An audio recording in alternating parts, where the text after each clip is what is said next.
अस्सलामुअलैकुम। कहानी टाइम में नाज़रीन को खुश आमदीद कहते हैं। कहानी सुनने से पहले हमारे चैनल को सब्सक्राइब करें और साथ लगे घंटी के बटन को भी दबा दें ताकि हर नई कहानी का आपको पता लग सके। शुक्रिया। शुरू करते हैं आज की कहानी। मेरे शौहर अच्छा खासा कमा लेते थे, इसलिए मेरे घर के सारे काम मेरी नौकरानी करती थी। कुछ दिनों पहले ही मुझे कह गई कि मैं अपने घर जा रही हूँ, आप दूसरी मुलाजमा का इंतज़ाम कर लीजिए। मैं बहुत परेशान हो गई कि इतनी एमरजेंसी में कहाँ से मुलाजमा ढूंढ कर लाऊं। फिर एक शाम एक मेरी ही उम्र की औरत मेरे घर आई। शक्ल से वो काफ़ी प्यारी लग रही थी और कहने लगी, मुझे काम पर रख लें, मुझे बस 2 वक्त की रोटी चाहिए और रहने के लिए क्वार्टर। मैं और कुछ नहीं मांगूंगी। मुझे और क्या चाहिए था। मैंने फ़ौरन इसे काम पर रख लिया। इसने सारे घर का काम बड़े अच्छे से संभाल लिया। वो बहुत नेक थी, मेरे शौहर के सामने भी ना आती थी। अगर आती भी तो घूंघट डाल लेती। घर के सारे कामों से फारिग होने के बाद वो अपने क्वार्टर में चली जाती और वहीं इबादत करती रहती। इसने शर्त रखी थी कि मगरिब के बाद वो क्वार्टर का दरवाज़ा नहीं खोलेगी। एक बार क्वार्टर में चली जाती तो वापस ना आती, चाहे कुछ भी हो जाता। एक दिन रात के 10 बजे मेरी बड़ी बहन आ गई। मैंने जाकर अलामा का दरवाज़ा खटखटाया, मगर इसने बाहर आने से इनकार कर दिया। इस वक्त शौहर भी अभी घर नहीं आए थे कि मैं बाहर से ही कुछ मंगवा लेती। मजबूरन मुझे बहन के लिए खुद ही खाना पकाना पड़ा। मुझे मुलाजमा पर गुस्सा तो काफ़ी ज़्यादा था, मगर मैंने इसे कुछ ना कहा क्योंकि इसने एक बार भी तनख्वाह नहीं मांगी थी। कहती थी, सफाई करना निस्फ ईमान है, मुझे सवाब मिलता है, इसलिए पैसे नहीं लूँगी।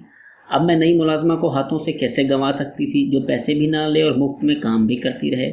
बस मुझे इसकी हरकतें कुछ मशकूक लगती थी। इसका सरे शाम ही अपने क्वार्टर में बंद हो जाना मेरी समझ से बाहर था। कभी मुझे लगता कि वह बहुत इबादत गुजार है, इसलिए कमरे में इबादत ही करती रहती है, मगर कभी मुझे ये सब ढोंग लगा। मैंने सोच रखा था कि किसी दिन इस रात से पर्दा हटा कर ही रहूँगी कि आखिर कमरे में बंद होकर इबादत ही करती है या कुछ और करती है।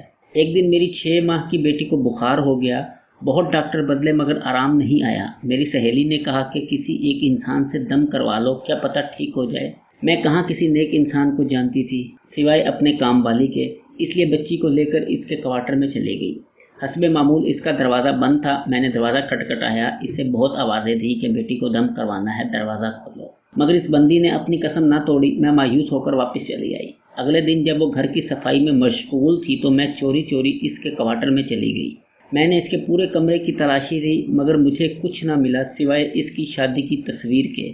वो काफ़ी साल पुरानी तस्वीर थी जिसमें मियाँ बीवी दोनों ने घूंघट और स्प्रे से चेहरे छुपाए हुए थे।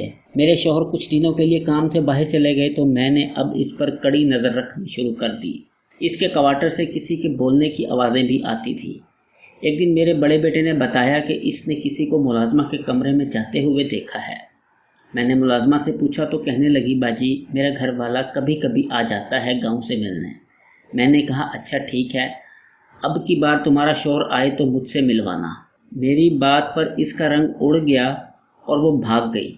मुझे ये सब कुछ ठीक नहीं लग रहा था। अगले दिन इसके आने से पहले ही मैं इसके कमरे में छुप गई ताकि देख सकूं कि इसका शौहर ही मिलने आता है या कोई और चक्कर चला रही है।